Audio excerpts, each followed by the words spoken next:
ખેડૂતો માટે લડેલા છે, ખેડૂતો હાટું દિન રાત દોડેલા છે. તમે મત જ એવી બાબતોમાં તમે નથી વિકાસ માંગ્યો, નથી રાષ્ટ્રહિત માંગ્યું.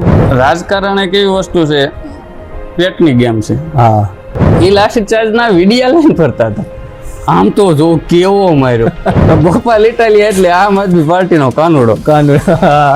દેશ માથે રાજ કરી ગયો, એની પાસે શું કાર્ય કરો ન હોય, નો બને જ નહીં એવું. ને રાજુભાઈ કરપડા સંગોફ માંથી ભાષણ કરતા હોય ને આ ભાઈ દરવાજે ટીંગાણેલા હોય ને આમ કરતા હોય.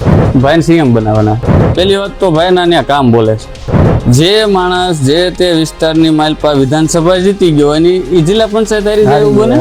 તમે ઉમેદવારો ગોતવામાં જ અસફળ રહ્યા છો. નકરી સભા કરે ચૂંટણી નથી જીતાતી.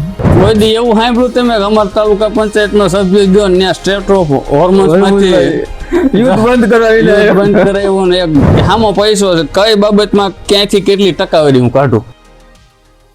નમસ્કાર મિત્રો, હું જયદીપસિંહ આપનું ફરીથી સ્વાગત કરું છું. લોકશાહીની સાચી શક્તિ સંસદ કે વિધાનસભા નથી, પરંતુ ગામમાં અને તાલુકાના અને શહેરના સ્તરમાં વસે છે. સ્થાનિક સ્વરાજની સંસ્થાઓમાં પણ વસે છે, કારણ કે અહીં લેવાતા નિર્ણયો સામાન્ય માણસના જીવનને અસર કરે છે. સ્થાનિક સ્વરાજની ચૂંટણીને લઈને આપણે એવી ચર્ચા કરવા જઈ રહ્યા છીએ જેમાં વિકાસ, જનસેવા, યુવાનોની ભૂમિકા, લોકોની અપેક્ષાઓ અને ચૂંટણી દરમિયાન ઊભા થતા વિવિધ પ્રશ્નો પર ખુલ્લેઆમ વાત કરવામાં આવશે. તો ચાલો મળીએ શિવરાજભાઈ ખાચરને અને આ ચર્ચાને આગળ વધારીએ. સ્વાગત છે તમારું. પ્રથમ સ્થાનિક સ્વરાજની ચૂંટણી ક્યારે યોજાઈ હતી?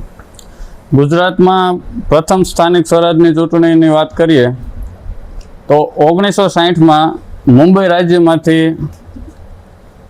ગુજરાત અને મહારાષ્ટ્ર એમ બે રાજ્યોને ભાષાના આધારે અલગ કરવામાં આવ્યા. પછી 1961ની માલપા ગુજરાત પંચાયત અધિનિયમ દ્વારા પંચાયત રાજની શરૂઆત કરવામાં આવી. બરોબર. 1961માં પંચાયત રાજની શરૂઆત થઈ. પછી એક વર્ષ પછી જૂન 1962માં પહેલી વાર ગુજરાતની માલપા સ્થાનિક સ્વરાજની ચૂંટણીનું આયોજન કરવામાં આવ્યું. અને જાણવા જેવી વાત એ છે, એ વખતે 1962ની માલપા ગુજરાતમાં માત્ર એએમસી અમદાવાદ મ્યુનિસિપલ કોર્પોરેશન માત્ર એક જ મહાનગરપાલિકા અને 17 જિલ્લાઓ હતા. આ 17 જિલ્લાઓ અને એક મહાનગરપાલિકામાં સ્થાનિક સ્વરાજની ચૂંટણીનું આયોજન કરવામાં આવ્યું હતું. ભાજપની નો રિપીટ થિયરીની કેવી અસર પડી, એનાથી શું નુકસાન ને ફાયદા, એના વિશે વાત કરો. નો રિપીટ થિયરીની વાત કરીએ તો પહેલો મુદ્દો તો એની શું અસર પડી. બરોબર. ચૂંટણી પહેલાં નો રિપીટ થિયરી અંતર્ગત જે અમુક જૂના ઉમેદવારોને લિસ્ટમાંથી નામ કાપવામાં આવ્યા, જેને ટિકિટો ન દેવામાં આવી, એવા ઘણા ઉમેદવારો અપક્ષ અથવા તો વિપક્ષ બેમાંથી એક જગ્યાએ જઈને ચૂંટણી લડ્યા. અથવા તો રાજકારણ એક એવી વસ્તુ છે, પેટની ગેમ છે. હા, અમુક એવા પણ હતા જે ભાજપમાં રહ્યા અને ભાજપ વિરુદ્ધ કાર્ય કર્યા. બરોબર. તો વાત કરીએ અસરની, તો અસરમાં તો એવું ખાસ કોઈ એવું નુકસાન ભાજપને જોવા મળ્યું નથી કે આના કારણે કોઈ એવી મોટી નુકસાની આવી કે 100-200 સીટોમાં કે આ નો રિપીટ થિયરી અંતર્ગત જે ઉમેદવારો વિપક્ષમાં ગયા અને જીતી ગયા એના લીધે નુકસાન આવ્યું, એવું કોઈ વસ્તુ બની નથી. આ કરવા પાછળનો મુખ્ય હેતુ, બરોબર, હેતુ 2027ની ચૂંટણીનો આ એક પ્રકારે અખતરો કર્યો છે. સેમીફાઇનલ ટાઈપ અખતરો કર્યો છે કે આમાં લાગુ કરીએ કેવા નુકસાન થાય છે, આપણા ઉમેદવારો વિપક્ષમાં જાય છે તો એની શું અસર રહે છે, એ બધું અત્યારે ખબર પડી જાય તો 2027ની ચૂંટણીની હજી વાર છે. એની પહેલા એ બધાને કઈ રીતે કાબુમાં કરવા, સામ દામ દંડ ભેદ. બરોબર. હા, કારણ કે પોલિટિક્સમાં બધાની રગ બધા પાસે હોય જ. અને ભાજપ એક એવો પક્ષ છે, બધા નેતાઓને હાથમાં રાખવા વાળો પક્ષ. કઈ રીતે કાબુમાં કરવા, કઈ રીતે પાછા લાવવા, અમુક જે વ્યાઈ ગયા છે એને પાછા લાવશે. બાકી નો રિપીટ થિયરી દ્વારા ટિકિટ તો દેવાના જ નથી. અને 2027ની ચૂંટણીમાં ઘણા મોટા માથા આઉટ થવાના છે. બરોબર. અને સૌથી જે મહત્વનું કારણ એક એ છે, નો રિપીટ થિયરીનો એક આ રિપીટ આ થિયરી લાગુ કરતા હા એક કાર્યકરોમાં એક નવી આશા જાગશે હા કે ક્યારેક આપણો વારો આવશે. તમે એવું ઘણા ઠેકાણે જોયું હશે, અમુક સીટ ઉપર એવું જોયું હશે કે અમુક ઉમેદવાર 30 વર્ષ 35 વર્ષથી જીતતા આવતા હોય, તો બીજાને જ શું એમના ખંભે બિહારીને ફેરવવાના? હા અને રાજકારણ એ કેવી વસ્તુ છે, બધાને પોતપોતાની લાલચ તો હોય ને. લાલચ, હા. સીટ હાટું જ બધા દોડતા હોય, બધા સત્તા માટે જ દોડતા હોય. તો આનાથી શું થાય છે કે નો રિપીટ થિયરી અંતર્ગત બધાને એક આશા જાગશે કાર્યકરોને કે કાંઈ વાંધો નહીં, આ વખતે આનો વારો, આવતી વખતે મારો વારો આવશે. એટલે પૂર ઝડપે કામ કરશે, પૂર ઝડપે કામ કરશે. અને ચૂંટણીનો નિયમ છે, ચૂંટણી કોઈ મોટા નેતા નથી જીતતા, હા જીતાડે છે કાર્યકરો. અને આ થિયરી અંતર્ગત ભાજપના કાર્યકરોમાં એક અલગ ઉર્જા આવશે અને ભાજપ જે રીતે જીતે છે એનાથી પણ વધારે લીડથી અને વધારે સીટોથી જીતશે. સાંભળવા મળ્યું છે કે ભાજપ દ્વારા દબાણ કરીને આપ તથા કોંગ્રેસના ઉમેદવારોના ફોર્મ પાછા ખેંચવામાં આવ્યા છે, એ શું છે? પહેલી વાત તો એ કે હાલો ભાજપ દ્વારા આપ અને કોંગ્રેસના ઉમેદવારોને દબાણ કર્યું હોય છે, લાલચ આપી હશે, ફોર્મ પાછા ખેંચાવવા આટલું કદાચ કર્યું હોય છે ને એવું બન્યું હોય છે. તો જે અપક્ષમાંથી લડ્યા છે, જે નથી આપમાંથી લડ્યા, નથી કોંગ્રેસમાંથી લડ્યા, જે અપક્ષમાંથી લડ્યા છે એમને શું ભાજપે દબાણ નહીં કર્યું હોય, એમને લાલચ નહીં દીધી હોય? અને એવા 502 થી 505 ઉમેદવારો એવા સફળ ઉમેદવારો રહ્યા છે કે જે કાયદેસર ચૂંટણી જીતવામાં સફળ થયા. બરોબર. તો એમને દબાણ નહીં કરવામાં આવ્યું હોય. આની પાછળનું મુખ્ય કારણ મને એ લાગે, તમે ઉમેદવારો ગોતવામાં જ અસફળ રહ્યા છો. હા,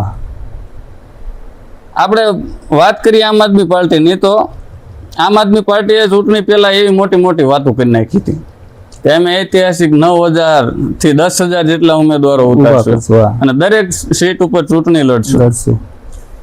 ભાઈ એ માટે તમારું ગ્રાઉન્ડ કનેક્શન તો હોવું જોઈએ ને, કાર્યકર્તા એવા તમારી પાસે હોવા પડે. અને તમારે એ પ્રમાણે તમે નજર તો રાખવા પડો ને, તમને ખબર હોવી પડે કે કયો કાર્યકર ચૂંટણીને લાયક છે અને કયો કાર્યકર પ્રજા સુધી પહોંચેલો છે. પેલા તમે એવી મોટી મોટી વાતો કરી નાખી, પછી કઈ ઉમેદવારો જ મળે નહીં, અને કદાચ મળે પછી જે આવ્યો એને મોઢા જોઈને હા તને ક્યાંક ભાળેલો છે, પ્રસાદ આપતો હોય એ રીતે પ્રસાદ આપતો એમ. હા સાહેબ, માનો કે જિલ્લા પંચાયતનો પ્રમુખ હોય, એની ઓફિસમાં જઈને ઉમેદવાર ઉભો રહે, સાહેબ આપણે કેજરીવાલની સભા થઈ હતી ત્યારે હું સ્ટેજ સામો જ હતો, હા તને ભાળ્યો તો, હાલે તાલુકા પંચાયતની. ત્યાં બીજું આવીને કહે છે, સાહેબ હું સ્ટેજમાંથી હતો, હા તો તું જિલ્લા પંચાયત લઈ જા. રેવડી આપતા હોય એ રીતે બધાને ફોર્મ આપવા માંડ્યા. એ રીતે છેલ્લે એમને ટિકિટો આપી દીધી. ઉમેદવારો સારા પસંદ કર્યા નહીં.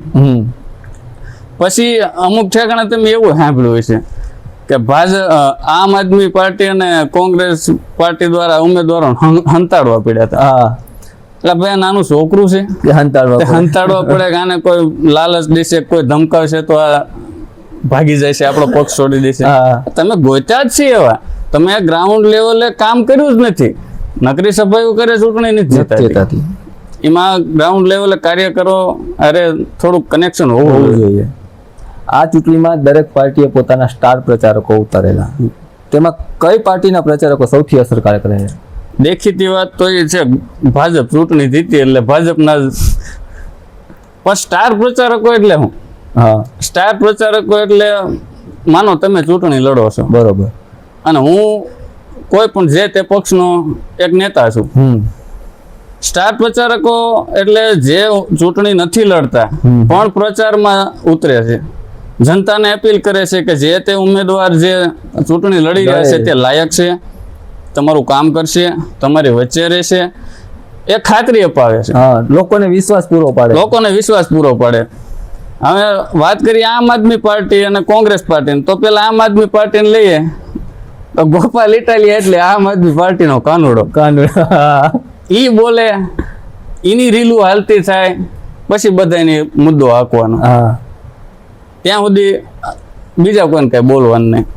આમ આદમી પાર્ટીમાં 2-3 નેતા સિવાયનો કોઈ એવો ચહેરો જ નથી કે જે સ્ટાર પ્રચારક ગણી શકાય, અને જે પ્રજા વચ્ચે જઈને પ્રચાર કરે તો એના વિશ્વાસે લોકો મત આપે. અને રહી વાત હવે કોંગ્રેસની, કોંગ્રેસમાં ઘણા એવા મોટા નેતા, ઘણા એવા માણસો હજી છે.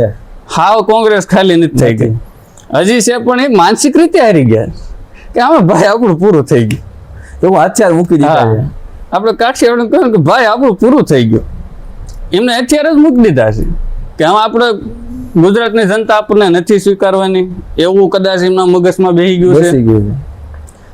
તમે ક્યાંય હારી રેલી નથી પાડી, આ ચૂંટણી ગઈ હારી રેલી કોઈ ક્યાંય કોંગ્રેસની જોવા નથી મળી, ક્યાંય હારી એવી સભા નથી જોવા મળી. શું એવા નેતા નથી જે પાર્ટી દેશ માથે રાજ કરી ગયો એની પાસે શું કાર્યકરો ન હોય? ન બને જ નહીં. એવું ઘણા ઠેકાણે એવું બનતું કે ઉમેદવારો નતા મળતા, એક રાષ્ટ્રીય પાર્ટીના ઉમેદવારો ન મળે એટલે એમાં કંઈક એમનું ઘટતું હશે ને.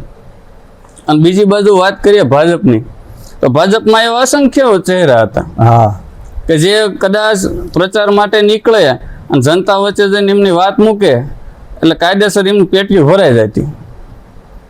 હવે ઉદાહરણ તરીકે આપણે જયરાજસિંહ જાડેજાને લ્યો, સ્ટાર પ્રચારક છે ને કહેવાય.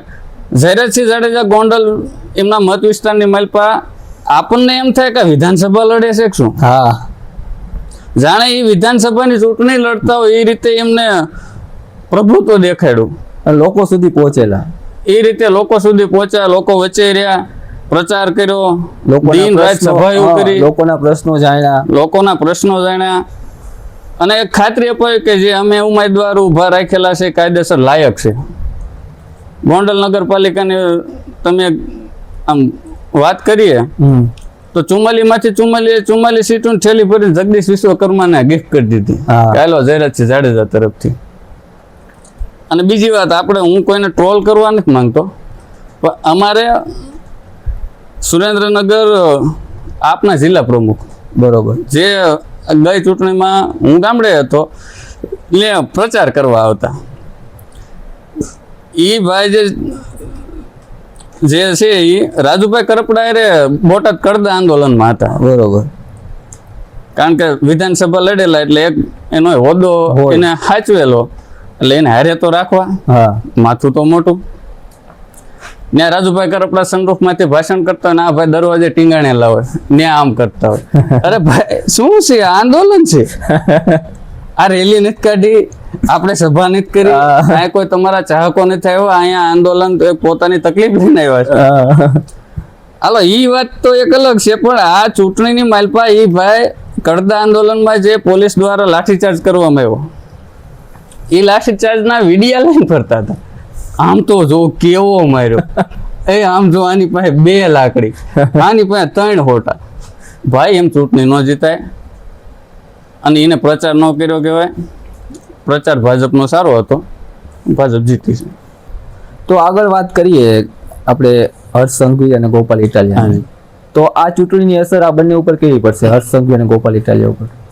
વાત કરીએ હર્ષ સંઘવીની, તો પહેલી વાત તો એ કે જ્યારે મંત્રીમંડળનું વિસ્તરણ થયું ને હર્ષ સંઘવીને નાયબ મુખ્યમંત્રી બનાવવામાં આવ્યા, ત્યારથી અત્યાર સુધીમાં ભૂપેન્દ્રભાઈ પટેલ તો સીએમ છે. બરોબર, પણ જ્યાં જોવે ને પ્રેસ કોન્ફરન્સમાં હર્ષ સંઘવી, જ્યાં જોવે ને સભામાં હર્ષ સંઘવી, બધું મેનેજમેન્ટ અત્યારે હાલની તારીખે હર્ષ સંઘવી કરે છે. આની પાછળનું કારણ શું છે? ભાઈને સીએમ બનાવવાના. આ તો આ ચૂંટણી જે ગઈ એ તો ભાઈ માટે સેમીફાઈનલ હતી. હવે ફાઇનલ એક રમવાની બાકી છે 2027, એમાં જીતી જાય એટલે ભાઈ સીએમ. ગોપાલ ઇટાલિયા વિશે વાત કરો. વાત કરીએ ગોપાલ ઇટાલિયાની. ગોપાલ ઇટાલિયા જુનાગઢ જિલ્લો, વિસાવદર વિધાનસભા જે વિસ્તાર છે એમાં કાયદેસર જીતવામાં સારું એવું પ્રદર્શન દેખાડ્યું છે.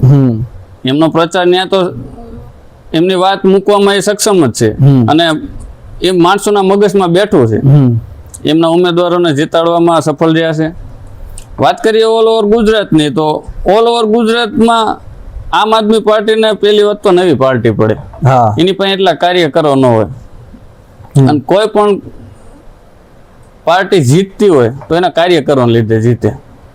બાકી એવું ન હોય કે કોઈ 2-3 ચહેરાની હારી સાપના કારણે કોઈ જીતી જાય, એવું ન બને.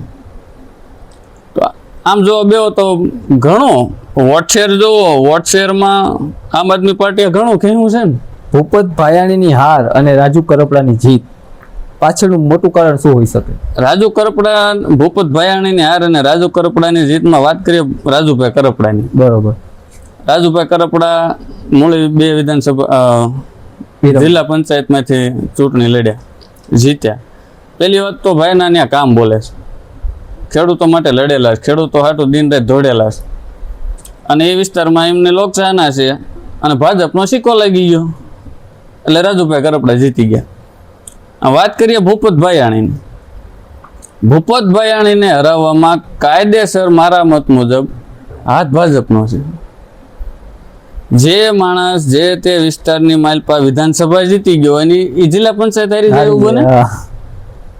અને એને એટલો તો અનુભવ છે ને કે આ સીટ ઉપર તો હું કાયદેસર જીતું જ એમ, તોય ત્યાંથી હારી ગયા. એનું કારણ માનો કે ભૂપત ભાયાણી અને રાજુભાઈ કરપડા 2 આમ આદમી પાર્ટીમાંથી વિધાનસભા લડેલા છે. પેલા ભૂપત ભાયાણી જીતેલા છે, રાજુભાઈ કરપડા હાર્યા હતા. આ વખતે જિલ્લા પંચાયતમાં ભૂપતભાઈ ભાયાણી જીતી જાય, રાજુભાઈ કરપડા જીતે એમ જો ભૂપતભાઈ જીતી જાય તો કાયદેસર 2 વિધાનસભા લડેલા છે એટલે વિધાનસભાની ટિકિટ માંગવા લાયક ઉમેદવાર તો ખરા જ. તો અહીં ચોટીલા વિધાનસભામાં નો રિપીટ થિયરી અંતર્ગત શામજીભાઈ ચૌહાણને હટાવીને રાજુભાઈ કરપડાની ટિકિટ દેવાની છે. પણ વિસાવદરની માલપા કિરીટ પટેલ, હર્ષદ રીબડિયા વાટે બેઠા છે કે અમારા ખર્ચાઈ ગયા છે પેટા ચૂંટણીમાં, અમારું કંઈક કરો. એટલે કાયદેસર ભૂપત ભાયાણીને હરાવવામાં જો હાથ હોય તો ભાજપનો. ક્યાંક ને ક્યાંક જનતાનો એવો પ્રશ્ન હોય છે કે ઉમેદવાર જીતી જાય છે પછી દેખાતા નથી અને લોકોનો પ્રશ્નો એમના એમ જ રહી જાય છે. એ બાબતમાં હું ઉમેદવારો બાજુ બોલીશ, કારણ કે ઉમેદવારોને નો જ દેખાવાનો. હું તો કહું છું એમને ફરતી દર્શન ન દેવાય. કેમ એવું? એનું કારણ છે કે તમે મત છે ને લઈને દીધા, એક તો જ્ઞાતિને લઈને દીધા, અથવા તો તમે ધર્મ આધારિત દીધા. કાં તો કહે છે ગામમાં આ વિસ્તારમાં અમારી નાયત રહે છે ને અમને ગેટ કરી દો, પછી જે તે ઉમેદવારો એ વચન આપે કે કાંઈ વાંધો નહીં, આમાં તમે મને તાલુકા પંચાયતમાં જિલ્લા પંચાયતમાં હોરો કાઢી દો એટલે કાયદેસર હું તમને ગેટ બનાવી દઉં. ગેટે કરી દો, દરવાજો ગેટે કરી દો, દરવાજો કરી દો, માથે લખાઈ દો જવી ફલાણું. આપણે કોઈનું નામ નથી લેવું પણ નામ લખાઈ નાખે. તમે મત જ એવી બાબતોમાં તમે નથી વિકાસ માંગ્યો, નથી રાષ્ટ્રહિત માંગ્યું, તમે માંગ્યું છે તો જ્ઞાતિનો ઉમેદવાર, માંગ્યું છે તો અમને દરવાજો કરી દો, માંગ્યું છે તમારા સમાજની વાડીમાં આપો, અમારા સમાજને લગતું કોઈ કરી દો, તમે માંગ્યું છે એવું. પછી તમારે ઉમેદવાર પાસે કઈ જવાનું વાત જ નથી રહેતી. અને આ બધું રહ્યું ને, આ ચૂંટણી આવે ને એટલે એક વિડીયોમાં હારી લાગતી વસ્તુ છે. રિપોર્ટર હાથમાં માયક લઈને ઊભો હોય, 50-55 વર્ષનો આધેડ રાયડું નાખતો હોય, અમારું કોઈ સાંભળતું નથી, અમારો મત લઈ જાય પછી દેખાતા. એટલે ભાઈ ઈ ક્યાં તાલુકા પંચાયત કે જિલ્લા પંચાયત જીતીને વિદેશમાં વહી ગયો? જા તાલુકા પંચાયતે તમે જેને ઉમેદવારને મોકલો સી ન હોય તો તાલુકા પ્રમુખ તો હશે ને, એને પૂછ કે ભાઈ અમારા કામ છે, તમે અમને વચન દીધેલા છે, હું કામ કરો. હવે પેલી વાત તો તમારે વાડીએ બેઠા બેઠા બીડી પીતા પીતા અફસોસ કરવો, ખોટો મત દેવાઈ ગયો, ખોટો મત દેવાઈ ગયો. હા, તે તમે પેલી વાત તો જ્ઞાતિના આધારે, ધર્મના આધારે મત દીધા છે. અને કઈ તાલુકા પંચાયતના માનો કે તાલુકા પંચાયતનો સભ્ય હોય તો એને આ ઝીણા ઝીણા કામ જ કરવાના હોય. એને કઈ ઈરાન, અમેરિકા ને ઇઝરાયલ નું યુદ્ધ હાલે છે, કોઈ દી એવું સાંભળ્યું તમે કે અમારા તાલુકા પંચાયતનો સભ્ય ગયો ને ત્યાં સ્ટેટ ઓફ હોર્મોન્સ માંથી યુદ્ધ બંધ કરાવ્યું ને એક પેટ્રોલ ક્રૂડ ભરેલું જહાજ પાછું લઈ આવ્યો, એવું કોઈ દી સાંભળ્યું? કારણ કે એના નાના માણસને, નાના સભ્યને નાનું કામ કરવાનું, જનતાને લગતું કામ કરવાનું. બરોબર. પણ જે શરતથી તમે મત આપ્યા છે એવું જ કામ થવાનું છે, અને એમાં વાંક જનતાનો છે. ઉમેદવારોને કાયદેસર નો જ દેખાવે.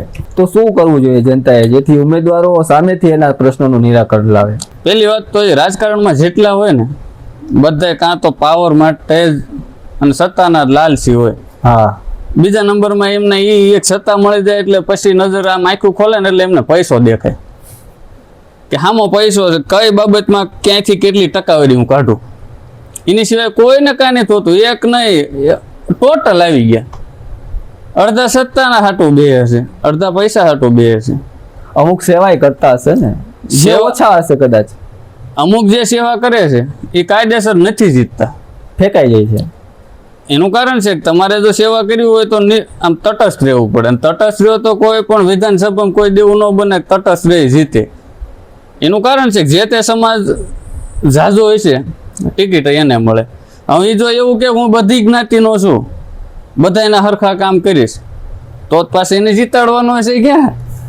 તો સામે સાઈડમાં આપણો પક્ષનો બેઠો જ છે ને કે હું ફક્ત તમારી જ્ઞાતિનો જ છું. હા, એટલે પહેલી વાત તો માનસિકતા બદલવાની જરૂર જનતાને છે.